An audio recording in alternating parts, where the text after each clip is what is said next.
तो बच्चों ये एक बहुत ही अच्छी एडवांस्ड लेवल प्रॉब्लम है और इसको हम लोग डिस्कस करेंगे। तो प्रॉब्लम कुछ इस तरह से है कि a thin uniform rod of mass m and length l rotates with constant angular velocity omega about vertical axis passing through rod's suspension point O. In doing so, the rod describe the conical surface with a half aperture angle theta. Find out theta as well as the magnitude and direction of reaction force N at point O. तो हमारे पास एक point ये rod है, देख लीजिए diagram, ठीक है। तो ये एक रॉड को इस तरह से रोटेट किया जा रहा है अबाउट दिस एक्सिस, ठीक है। It is rotated eight a constant angular velocity omega such that it is generating a conical surface, ठीक है ना। एक कोनिकल पेंडुलम टाइप है but it is not a particle, ठीक है। एक रॉड है जिसे हम रोटेट कर रहे हैं। तो जनरली ये एक रिजिड बॉडी से रिलेटेड प्रॉब्लम भी है, सर्कुलर मोशन भी है, रोटेशन भी है, ठीक है। तो दो तरह से इस प्रॉब्लम को अप्रोच करने के बारे में ख्याल आता है हमारे मन में। एक तो हम ये कि ग्राउंड के फ्रेम से सॉल्व करें। तो ग्राउंड के फ्रेम से अगर हम सॉल्व करेंगे तो फिर हम सूडो फोर्सेस यूज़ नहीं करेंगे, ठीक है ना। और सेंट्रीपिटल फोर्सेस देखेंगे, नॉर्मल रिएक्शंस देखेंगे, यहाँ पे जो लग रहा है ग्रेविटी देखेंगे और न्यूटन्स लॉ अप्लाई करने की कोशिश करेंगे। लेकिन रोटेशनल मोशन में या सर्कुलर मोशन में देखा गया है कि कुछ प्रॉब्लम्स ऐसे होते हैं जिनमें अगर हम थोड़ा सा फ्रेम ऑफ रेफरेंस चेंज करें तो थोड़ा आसान होता है चीज़ों को एनालाइज करना, ठीक है ना। तो लेकिन अगर हम नॉन इनर्शियल फ्रेम्स में जा रहे हैं तो हम ये भी जानते हैं कि न्यूटन्स के लॉज तभी एप्लीकेबल हो पाएंगे जब हम सूडो फोर्सेस का सहारा लेंगे। Only using real forces and real torques, जो न्यूटन के लॉज हैं, चाहे वो ट्रांसलेटरी मोशन से रिलेटेड हो, Newton second law, first law जो भी, या फिर वो रोटेशन से रिलेटेड हो, rigid body rotation, torque equal to I alpha, non inertial frame में एप्लीकेबल नहीं होते, ठीक है। तो इस बॉडी को भी हम इस रॉड के साथ रोटेटिंग फ्रेम, एक फ्रेम ले लेंगे जो इस रॉड के साथ साथ रोटेट हो रहा होगा एंगुलर वेलोसिटी से। तो with respect to frame of reference of rod के फ्रेम ऑफ रेफरेंस में जो रॉड के साथ रोटेट हो रहा होगा उसके फ्रेम से अगर देखेंगे तो रॉड हमारी रेस्ट पे नज़र आएगी। तो अगर रेस्ट पे नज़र आएगी तो उस फ्रेम ऑफ रेफरेंस में हम कह सकते हैं बेटा कि रॉड हमारी कंप्लीट इक्विलिब्रियम में होगी, ठीक है। तो हम कह सकते हैं rod will be in equilibrium, mechanical equilibrium होगा पूरी तरह से बेटा, will be in equilibrium with respect to rotating frame, जो कि सेम एंगुलर वेलोसिटी से रॉड के साथ साथ समझ लो रोटेट कर रहा है, रोटेटिंग फ्रेम ऑफ रेफरेंस।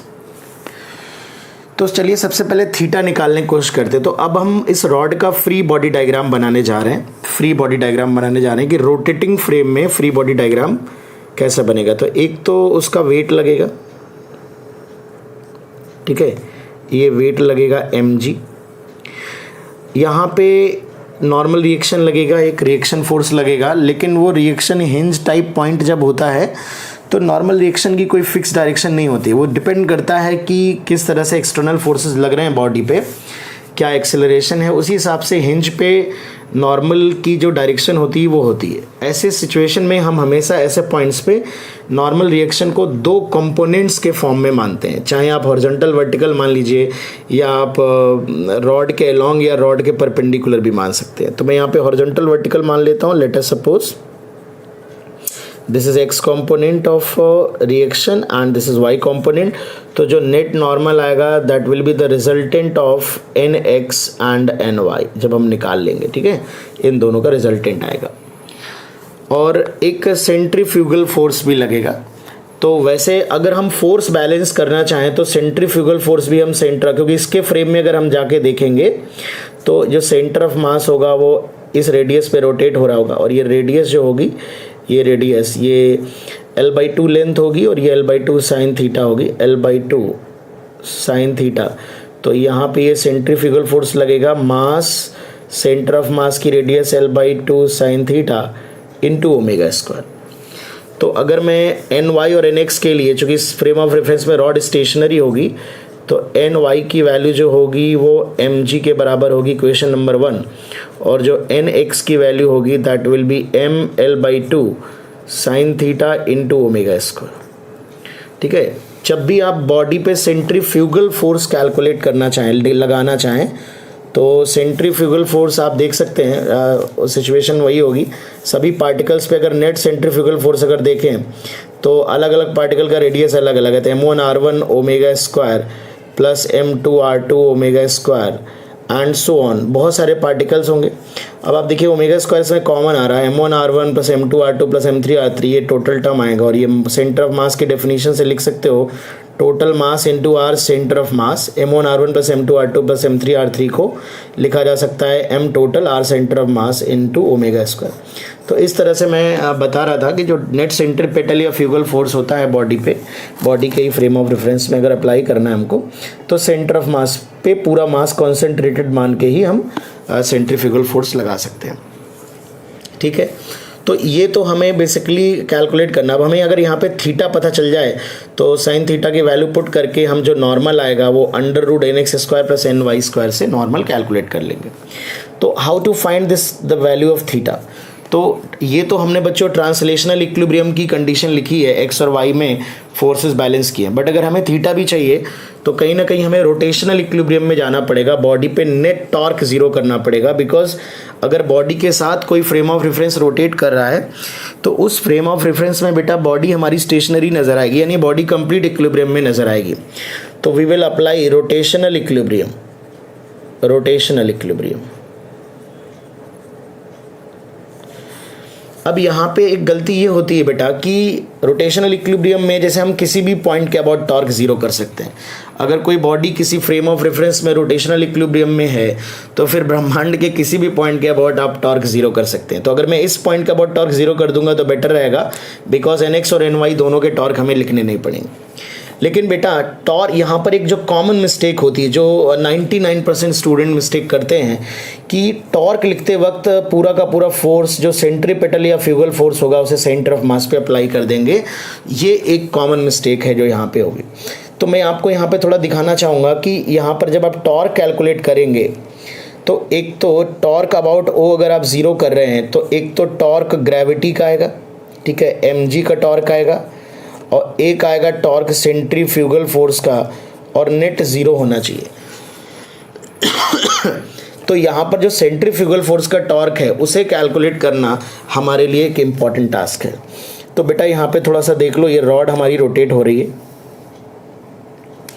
अब बेटा जैसे मान लो यहाँ से अगर मैं x डिस्टेंस पे कोई भी एक पार्टिकल ले लूँ, सपोज जिसका जो पोजीशन है ये अगर x पोजीशन है तो ये जो पार्टिकल होगा वो ऐसे रोटेट कर रहा होगा। तो अब सोचो अगर आप देखो कि आपको एक एलिमेंट लेना पड़ेगा, उस छोटे से एलिमेंट पे जो dx लेंथ का अगर मैं यहाँ एलिमेंट लूँ तो उस पे जो सेंट्रीफ्यूगल फोर्स लगेगा dFc, ये लगेगा dm, और ये रेडियस r है जो कि x साइन थीटा के बराबर होगी।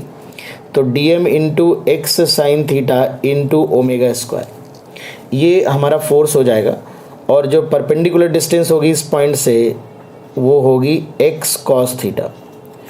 तो अगर आप देखें यहाँ पे तो जो d टॉर्क आएगा, सेंट्रीफ्यूगल फोर्स का जो टॉर्क आएगा d टाउ, ये आ रहा है dm की वैल्यू अगर मैं पुट कर दूँ तो m/l इंटू डी एक्स, ठीक है, m/l इंटू डी एक्स, ये dm आ जाएगा x sign theta into omega square into x cos theta, ठीक है बेटा, ये आएगा। अब अगर आप देखो ध्यान से तो इसमें जो dm इंटू एक्स स्क्वायर आ रहा है, अगर आप सम करेंगे बहुत सारे एलिमेंट्स का टॉर्क का सम करेंगे तो m/l sine theta cos theta common आएगा ओमेगा स्क्वायर, या अगर m/l इंटू डी एक्स को चलो मैं dm ले लेता हूँ, या कोई पार्टिकल टाइप मान लेता हूँ, suppose this mass is m1, तो m1 यहाँ पे x स्क्वायर आएगा। नेक्स्ट पार्टिकल यहाँ होगा उसके लिए x अलग होगा, तो प्लस m2 x स्क्वायर आएगा, प्लस m3 x स्क्वायर आएगा, प्लस m4 x स्क्वायर आएगा। तो ये m1 x1 plus m2 x2 plus m3 x3 type नहीं होगा, यहाँ पे सेंटर ऑफ मास की डेफिनेशन एप्लीकेबल नहीं है। कहने का ये मतलब है कि आप पूरा का पूरा सेंट्रीफ्यूगल फोर्स अगर सेंटर ऑफ मास पे लगा के टॉर्क निकाल लेंगे तो यहाँ पर ये सवाल गलत हो जाएगा, क्योंकि जब आप सिंपल सेंट्रीफ्यूगल फोर्स लिखते हैं तो उसमें m1 r1 plus m2 r2 आता है, तो m1 x1 plus m2 x2 plus m3 x3 type चीज़ें कॉमन आती हैं। बट यहाँ पर क्या है कि सेंट्रीफ्यूगल फोर्स में dm इंटू एक्स एक आ रहा है, पर टॉर्क लिखते वक्त एक एक्स कॉस थीटा से मल्टीप्लाई होने पे ये एक्स स्क्वायर हो जा रहा है, तो फिर वो dm x या m1 x1 square plus m2 x2 square plus m3 x3 square इस तरह का टर्म बनेगा, बाकी चीज़ें कॉमन होंगी। तो आप देखेंगे कि सेंटर ऑफ मास की डेफिनेशन वहाँ पे एप्लीकेबल नहीं होगी। तो यहाँ पर यही एक गलती आप लोगों से हो सकती है बच्चों से, कि आप टॉर्क जब सेंट्रीफ्यूगल फोर्स का कैलकुलेट करेंगे तो पूरा का पूरा सेंट्रीफ्यूगल फोर्स सेंटर ऑफ मास पे लगाते हुए आप टॉर्क निकालने लगेंगे, तो वहाँ पे सवाल ये गलत हो जाएगा। ठीक है, या फिर ये जो डिफरेंट पार्टिकल की जो रेडियस है वो वैरी ना कर रही हो तो आप अप्लाई कर सकते हैं। जैसे मान लो अगर मैं कहूँ एक बड़ी सी डिस्क है, यहाँ पे एक बड़ी सी डिस्क है, इस पर कोई सिलेंडर ऐसे रखा हुआ है और ये रोटेट कर रहा है, तो यहाँ पे आपका जो टॉर्क होगा वो ये radius m r omega square.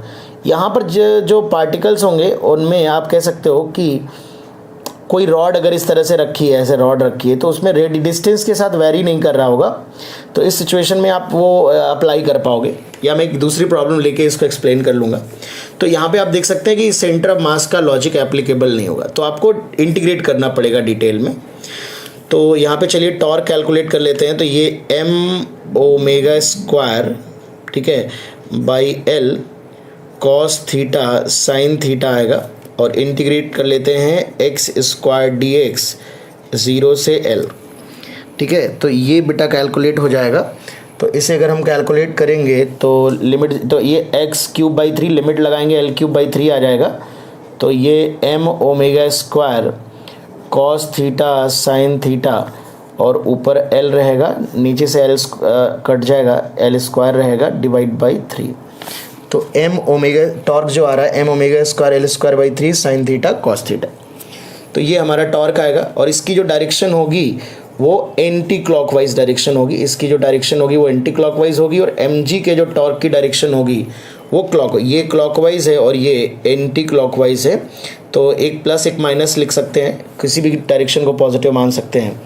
तो चलिए यहाँ पे लिख लेते हैं। तो mg का टॉर्क जो आएगा यहाँ पे, mg के लिए तो सिंपल यही कैलकुलेट लगा सकते हैं। तो mg इंटू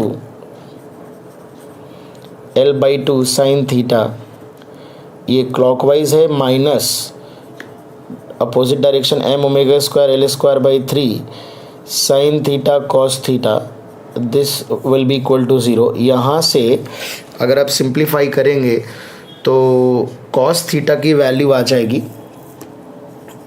कॉस थीटा की वैल्यू आ जाएगी 3g upon 2 omega square l।